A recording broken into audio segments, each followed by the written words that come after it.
Nintendo's Palworld lawsuit may only deliver minimum payoff despite long legal battle.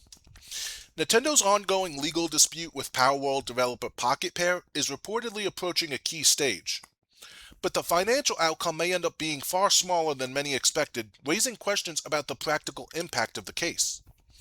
The lawsuit, which has been underway for nearly 2 years, centers not on copyright claims, but on alleged patent infringement tied to specific gameplay mechanics. While Nintendo initially pursued a broader case against multiple versions of Palworld, the scope has since been narrowed alongside the Pokemon Company, focusing only on earlier builds of the game. According to reporting from GameFray, written submissions and evidence from all parties have now been completed ahead of a court hearing scheduled for October 1st, with a ruling expected on November 9th. Narrowed scope limits potential outcome. A key development in the case is that Pocket Pair has already removed or altered the mechanics Nintendo originally cited as infringing. As a result, the legal dispute now centers largely on a short window of time in which the contested systems were present in Japan, where the case is being heard. With no injunction expected to restrict the current version of the game, analysts suggest Nintendo's legal victory, if it comes, may be limited in practical effort. Based on the narrow time frame and scope, estimates suggest that the potential damages could be capped at around 5 million yen, or roughly $30,000 American. For a company of Nintendo scale, that figure is comparatively negligible. Strategic enforcement over financial gain. The outcome has prompted discussion about Nintendo's broader intentions. Rather than seeking significant financial compensation, the case appears more focused on enforcing intellectual property boundaries and discouraging similar mechanics in future projects. This type of legal strategy is not uncommon in the games industry, where publishers often use litigation or patent enforcement to establish precedent and deter competitors from entering similar design spaces. Palworld continues to move forward.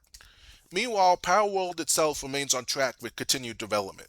The game is preparing for its 1.0 release, which was announced recently during a Summer Games presentation, alongside a cinematic trailer highlighting its full launch plans.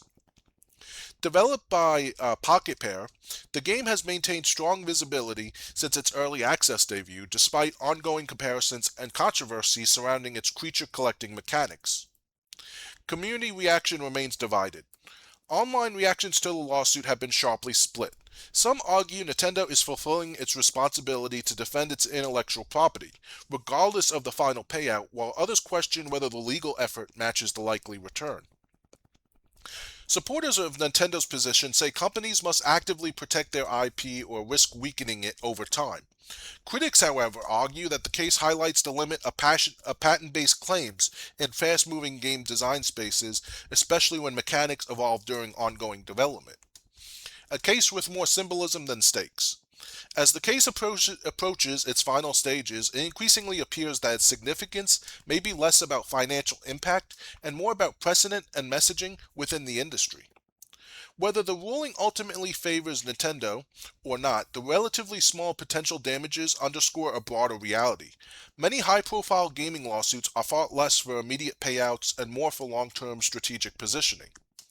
For now, Palworld continues towards its full release, while Nintendo's legal effort moves towards a conclusion that may say more about industry boundaries than monetary gain. Okay, so there's a bunch of stuff I have to say about this. First off, this lawsuit has nothing to do with protecting IPs. That is a myth.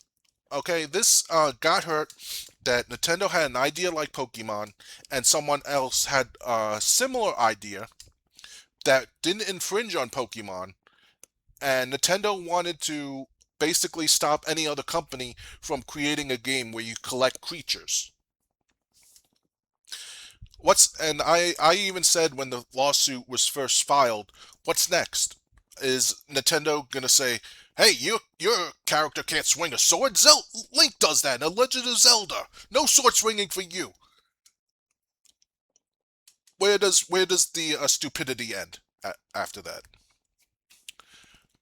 So that's what this whole lawsuit was about originally.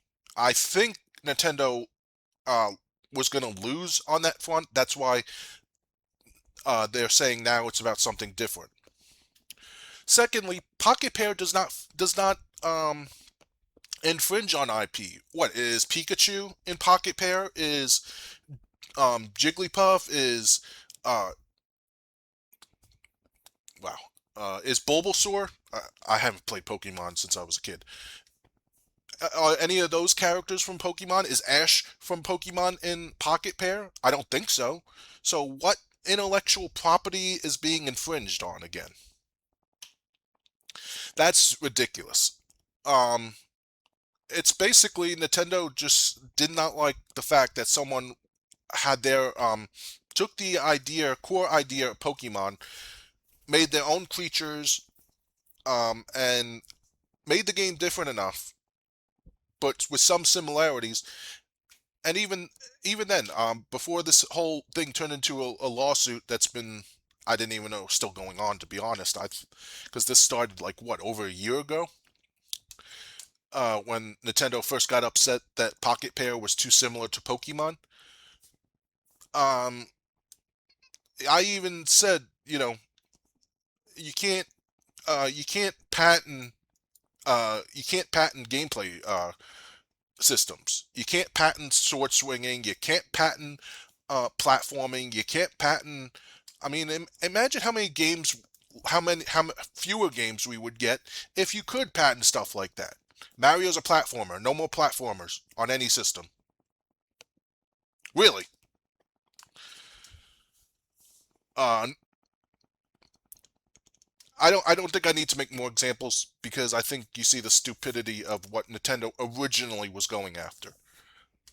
Um, and with that, so their IP was not being infringed upon because no characters from Pokemon were in Pocket Pair, at least to as far as I know. And I honestly wonder why Nintendo should have taken the victory when Pocket Pair said, okay, anything that you think uh, infringes on Pokemon, um, will remove. But that wasn't enough. And now this whole lawsuit's been going on for a year. And like I said, $30,000 American, that's the most Nintendo will get. For a company like Nintendo, as much money as Nintendo has, $30,000 is nothing to them. That's like us winning maybe $30 or $300 in a lawsuit after all costs were paid for. So yeah, I don't think this lawsuit should have ever happened.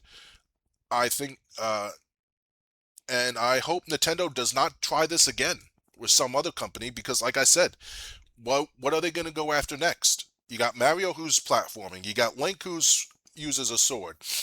You got um you got Sonic. I mean, I guess you can consider him Nintendo, but he's multi-platform, so that's not Nintendo. You know, how many things are you gonna try to kill just because your company makes a game with one of those gameplay engines?